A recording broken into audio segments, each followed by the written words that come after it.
Ons vraag vandag is, moet ek erediens toe gaan? En natuurlik, voordat ons sê ja of nee, moet ons eers lees en leer wat is 'n erediens.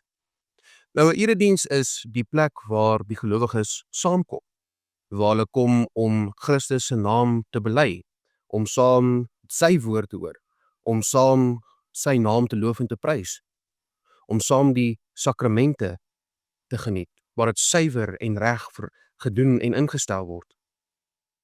Nou, hoekom moet ek dan erediens toe gaan as ek kan self nagmaal instel of self doop?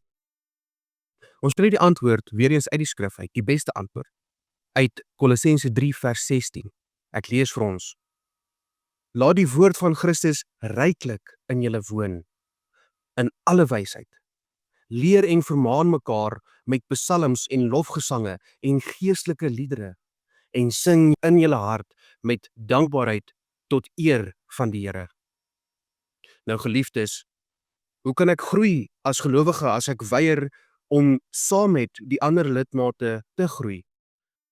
Hoe kan ek groei in die Here, in die heiligmaking daarvan, in my heiligmaking van myself? Hoe kan ek deel wees van die liggaam van Christus as ek myself weier om daaraan deel te maak?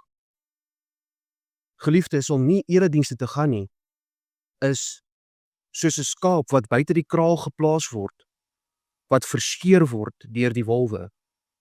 Ons moet pas op dat ons nie daai skaap is nie.